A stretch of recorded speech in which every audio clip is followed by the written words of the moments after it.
Hay gente que dice que salisteis de Podemos por temas personalistas, vuestra salida y la creación de Más País provoca la división del voto de la izquierda y que al final acabaréis siendo absorbidos por el PSOE. Entonces un poco recuerda a la historia de Nueva Izquierda, Cristina Almeida, Diego López Carrillo. Sí. ¿Quieres comentar algo? Sí, sobre bueno, esto? es que esa ha sido siempre la acusación, ¿no? Cuando en el 2016 creíamos que era necesario que hubiera un gobierno de España y no repetir elecciones, entonces se nos consideraba muy pro-PSOE, ¿no? Ahora quienes están en el gobierno están tragando carros y carretas en posiciones que me parecen absolutamente socioliberales, ¿no? Como por ejemplo la ley de cambio climático, ¿no? Tengo un ejemplo muy claro, la ley de cambio climático, la que Más País votó en contra, es una ley mediocre en cuanto a lo que necesita. Ahora que estamos en el COP26 en Glasgow, viendo lo que requiere el mundo para evitar el cambio climático, comparamos la ley que la CDU alemana junto a los socialdemócratas han aprobado en Alemania y comparamos la ley que ha aprobado el Partido Socialista y Unidas Podemos en España y vemos la diferencia. Nosotros hubiéramos votado a favor de la alemana. Más País hubiera votado a favor de la alemana.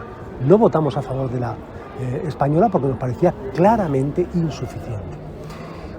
Y ahora las recomendaciones, tanto en Italia, en el acuerdo del G20, como las recomendaciones de Glasgow, recogen las peticiones que nosotros hicimos en aquella ley. Por ejemplo, el compromiso de la eliminación de los vehículos de tracción mecánica con fósiles, combustibles, para 2035, o por ejemplo la eliminación de los vuelos para distancias inferiores a 300 kilómetros en vuelos nacionales. Eso que era una petición que expresamos al gobierno de España justamente el año pasado, pues no la vieron favorable y ahora sin embargo sí la ven favorable en el COP26, ¿no? Es decir, ¿qué estamos hablando? De una posición política.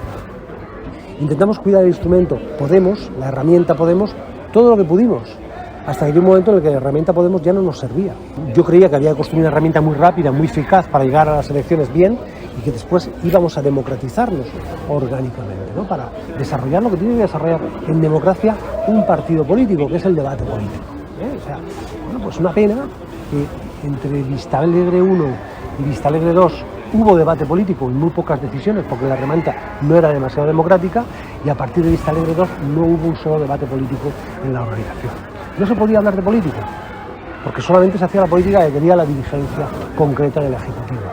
Los demás pues teníamos que sumarnos directamente sin cuestionarla, ¿no? Pues entonces consideré que yo no quería estar en esa herramienta, que ese instrumento no me servía, que el instrumento se había convertido no en un medio sino en un fin en sí mismo, ¿no? Y para unos objetivos que yo entendía que no eran objetivos legítimos ni objetivos de país. Yo me sentí de repente no sirviendo a nuestro país, sino sirviendo a otras cosas. Y en ese momento es cuando nos salimos. Pero cuando te sales de un partido político, eso no significa que no puedas hacer política, solo faltaba. Renuncias a un escaño, renuncias a unas condiciones. Yo no quería ser secretario general de Podemos, dimití como secretario general de Podemos, no quería ese Podemos, no quería estar en ese Podemos, me salí de Podemos, no quería estar en un cargo institucional representando eso porque no me sentía identificado con eso y me quería hacer política. Solo faltaba que no pudiéramos irnos a hacer política y no nos hemos ido a ningún sitio, más que Más País y a Más Región, construyendo un partido desde cero, que es la labor, por un lado, más apasionante, pero también más difícil y más compleja que hay en política, que es construir. Cuando ya te dan algo construido siempre es más fácil. Errejón habla en su ensayo de stalinismo cookie. ¿Qué forma, en relación con lo que dices, qué forma toma la democracia interna dentro de Más País? Dentro de Más País. Bueno, sí, claro, dentro de Más País nosotros tenemos unas primarias, un consejo regional, una coordinadora. El consejo regional se reúne como mínimo cada 2 meses, que es el que establece las grandes líneas digamos, políticas y organizativas del partido. Celebramos la asamblea en el pasado mes de marzo-abril. Allí se aprobó un documento político, un documento organizativo, un documento ético y la responsabilidad que tiene la coordinadora, un órgano de 16 miembros, es dirigirlo.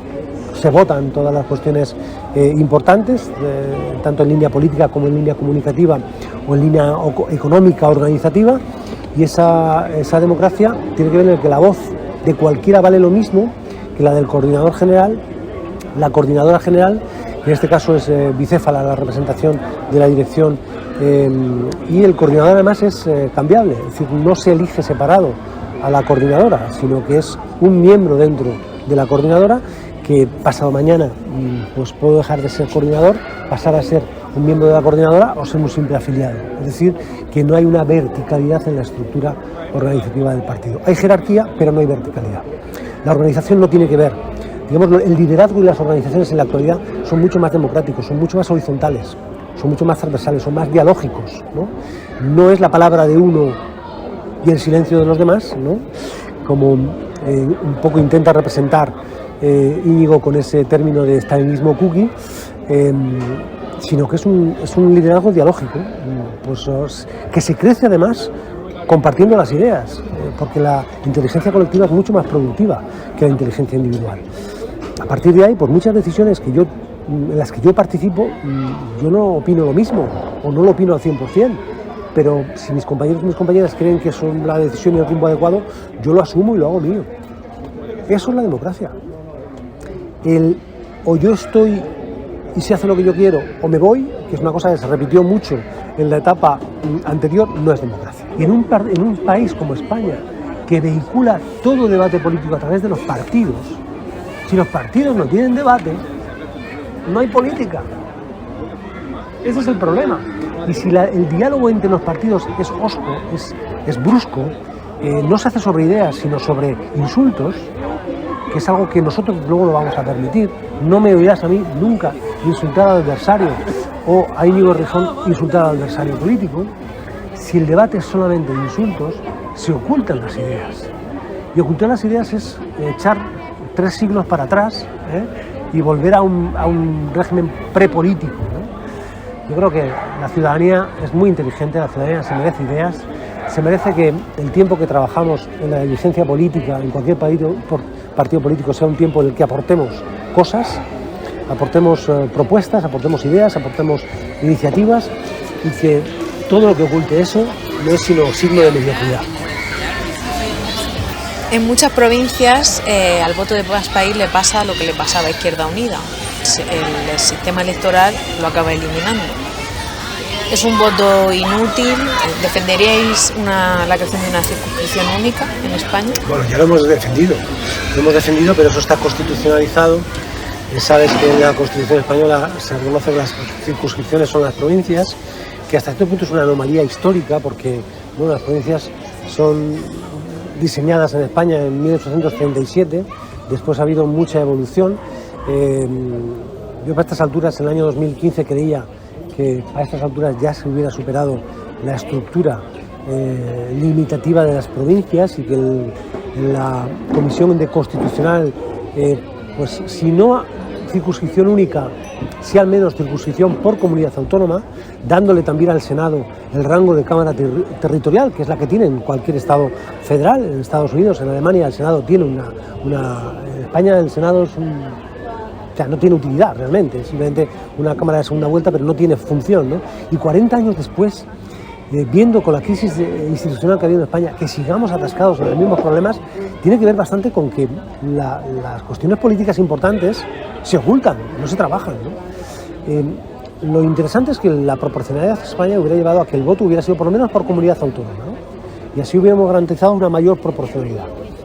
¿Eso qué significa? Efectivamente, los partidos jóvenes, los partidos que están incipientes, pues tienen un resto de voto que no se representa en escaños. Es así.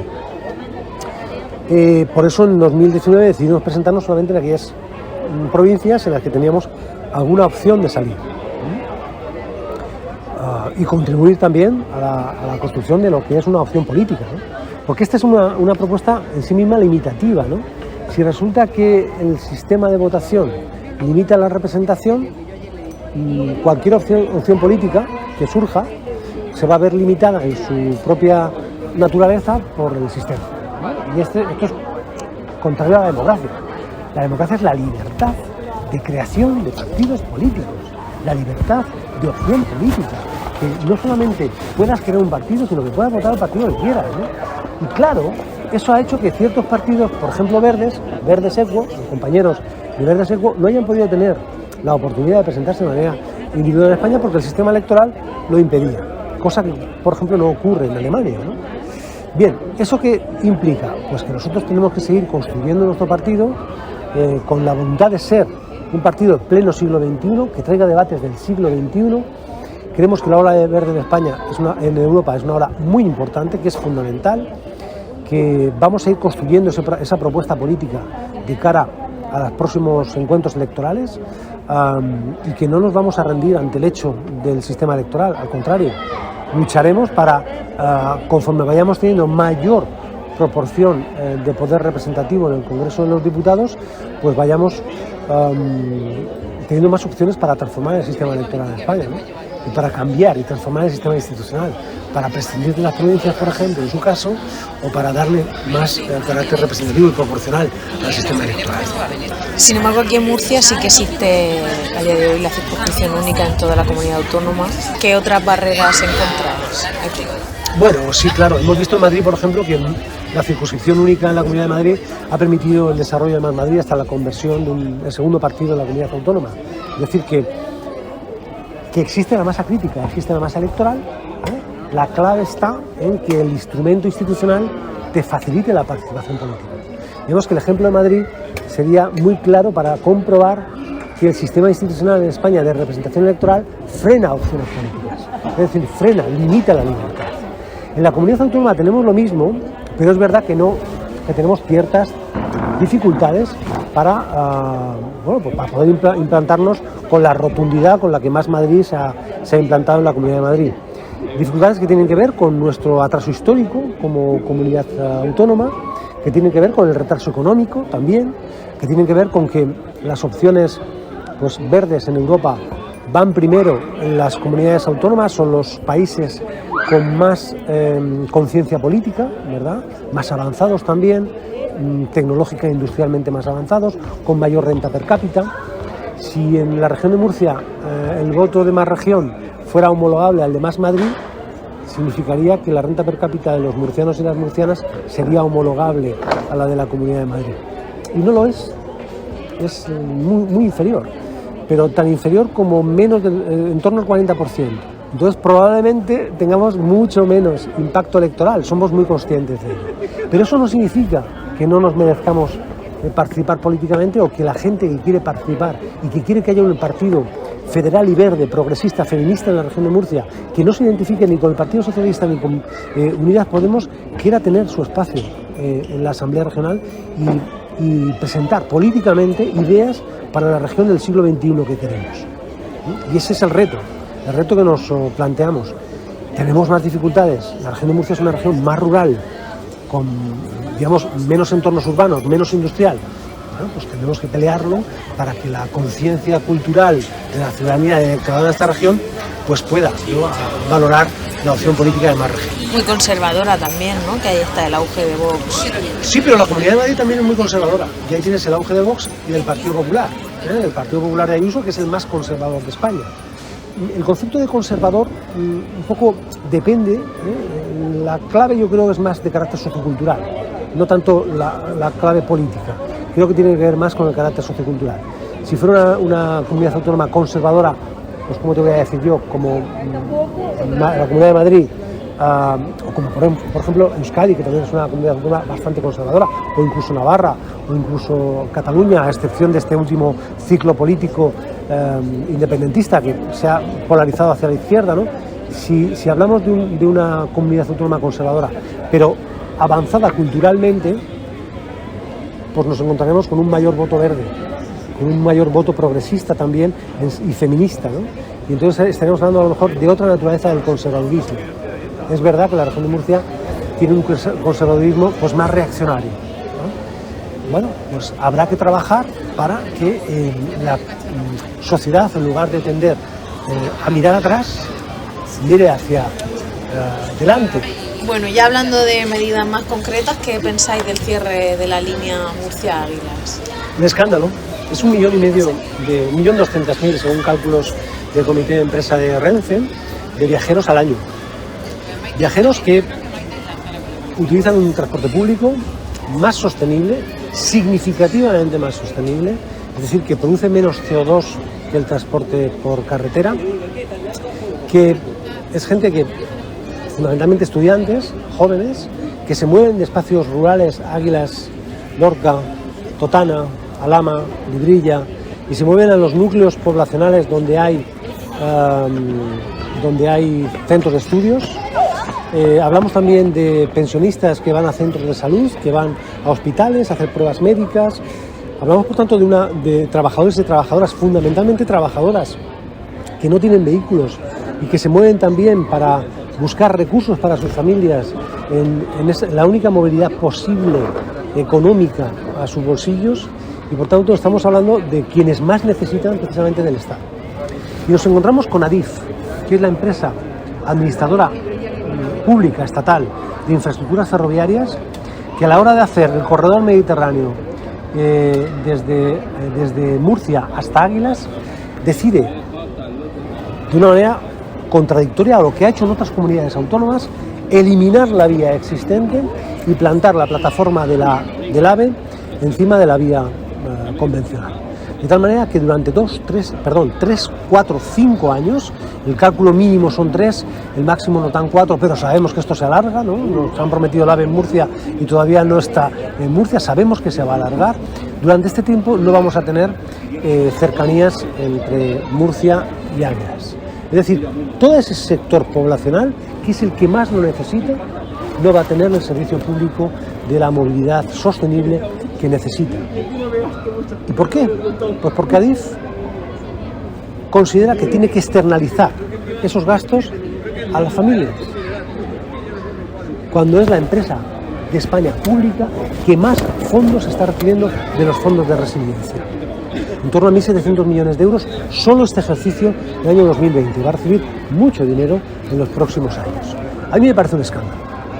Un escándalo con una responsabilidad clara, que es el Gobierno de España, el Ministerio de Fomento.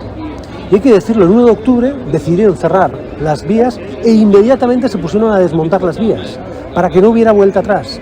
Y hay que decirlo, tendrán que volver a montar las vías, porque lo que no vamos a permitir en la región de Murcia, lo que no podemos permitir es que los ciudadanos de Águilas, de Lorca, podemos ir sumando población, 130.000, Totana 155.000, Alhama 165.000, es decir, en torno a 250.000 personas de la región de Murcia se veían sin posibilidad de utilizar el tren. Desde Más País, desde Más Región, nos parece una vergüenza. Hemos presentado una enmienda a los presupuestos generales del Estado, habilitada con 100 millones de euros, que es el chocolate del loro ahora mismo para Adif, para que vuelva a montar la vía.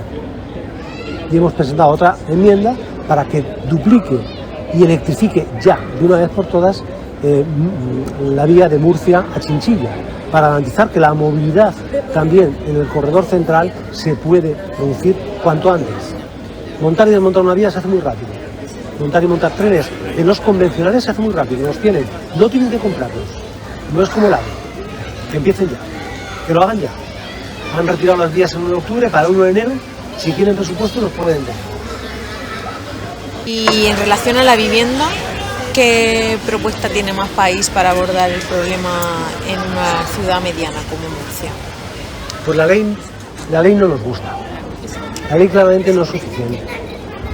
Y en particular en una región como la región de Murcia y una ciudad como la ciudad de Murcia, en la que los servicios se concentran en los principales núcleos urbanos. Ahí es donde están los servicios sanitarios, los servicios educativos, las universidades, los principales centros económicos de la región, y ahí es donde se encarece de manera significativa la vivienda. Sabemos que en la periferia la vivienda es más económica, pero también sabemos las dificultades de movilidad. Es decir, en mis clases tengo alumnos que llegan tarde siempre. ¿Por qué? Pues porque el autobús pasa cuando pasa, a veces pasa tarde, pero no hay muchos más. Y no tienen más opciones para venir al entorno urbano a estudiar. Y esa es la realidad de todos los días, de quienes más necesitan el apoyo del sector público. Y precisamente esos estudiantes que no pueden venirse a estudiar, porque una vivienda con 3 habitaciones en el centro de Murcia está sobre los 700 euros, no basta con un apoyo de 100 euros o de 200 euros. Tiene que haber una política activa de vivienda. Y no basta con transferir el dinero a las comunidades autónomas, porque luego hay comunidades como la región de Murcia que no va a tener un solo euro para vivienda. Esa es la realidad.